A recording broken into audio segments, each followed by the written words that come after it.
जब वो प्रथम मुख्यमंत्री थे तो दुमका के सर्किट हाउस से रात को कहां जाते थे, जरा सा वो पूछा जाए। बाबूलाल जी को कलकत्ता के ताज होटल से बड़ा अच्छा प्रेम है। अब आप ही लोग पूछिए उनको कि इतना प्रेम क्यों है। दाढ़ी बनाने से कोई साधु नहीं हो जाता है। जो व्यक्ति कुतुब मीनार से कूदने की बात करता था, हिमालय पर तपस्या करने की बात करता था कि भारतीय जनता पार्टी में नहीं जाएंगे, और वो व्यक्ति जेबीएम से कंघी छाप से चुनाव जीतने के बाद भारतीय जनता पार्टी में चले गए, तो झारखंड की जनता इन पर कैसे विश्वास रखेगी।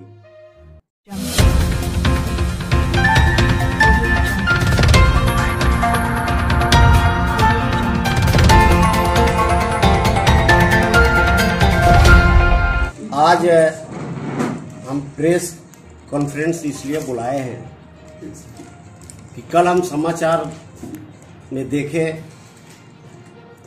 कि बाबूलाल जी नैतिकता की बात करते हैं।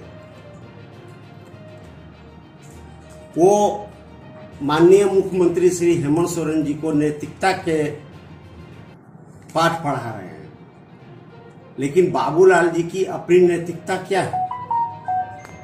2019 का चुनाव वो जेबीएम पार्टी कंघी छाप से लड़े और भारतीय जनता पार्टी के विरोध में चुनाव लड़े और उन्होंने जीता।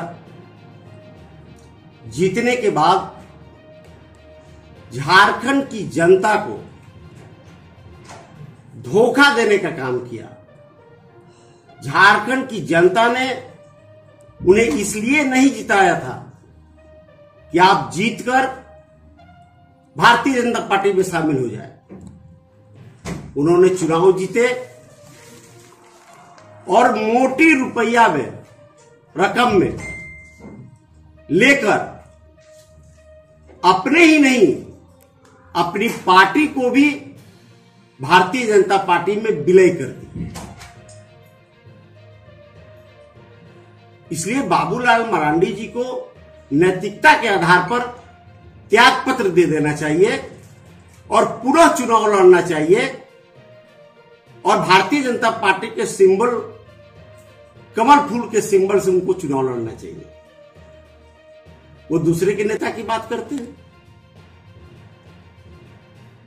हम आदरणीय बाबूलाल जी से कहना चाहते हैं कि पहले दूसरों को पाठ पढ़ाने से पहले लोग अपने पे पढ़े। जब वो प्रथम मुख्यमंत्री थे तो दुमका के सर्किट हाउस से रात को कहां जाते थे, जरा सा वो पूछा जाए। बाबूलाल जी को कलकत्ता के ताज होटल से बड़ा अच्छा प्रेम है। अब आप ही लोग पूछिए उनको कि इतना प्रेम क्यों है। दाढ़ी बनाने से कोई साधु नहीं हो जाता है। जो व्यक्ति कुतुब मीनार से कूदने की बात करता था, हिमालय पर तपस्या करने की बात करता था कि भारतीय जनता पार्टी में नहीं जाएंगे, और वो व्यक्ति जेबीएम से कंघी छाप से चुनाव जीतने के बाद भारतीय जनता पार्टी में चले गए, तो झारखंड की जनता इन पर कैसे विश्वास रखेगी, क्यों विश्वास रखेगी। इसलिए नैतिकता पहले बाबूलाल जी दिखाए कि त्याग पत्र देकर और भारतीय जनता पार्टी के सिंबल पर चुनाव लड़े। दूसरी बात है, रघुवर दास जी के रीजन में आदरणीय रघुवर दास जी जब मुख्यमंत्री थे तो आप लोग देखे होंगे कि टाटा कंपनी से उनका बहुत ज्यादा लगाव है, और टाटा कंपनी के सारे सफारी गाड़ी को उन्होंने झारखंड के प्रत्येक थाना में देने का काम किया, जबकि सफारी गाड़ी आरामदेह गाड़ी है, लग्जरियस गाड़ी है, उससे ड्यूटी नहीं हो सकती है। आज देखिए उस सफारी की क्या हालत है। सभी कूड़े की तरफ पड़े हुए हैं।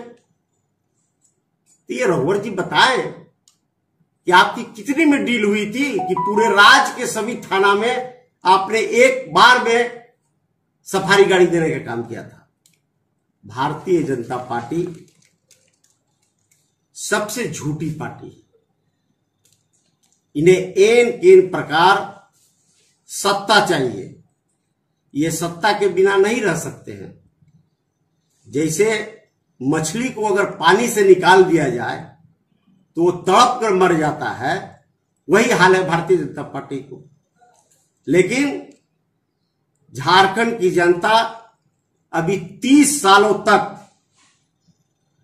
भारतीय जनता पार्टी को इंतजार कराएगा और 30 साल तक माननीय हमारे युवा तेज तर्रार मुख्यमंत्री श्री हेमंत सोरेन जी झारखंड की जनता की सेवा करेंगे। धन्यवाद।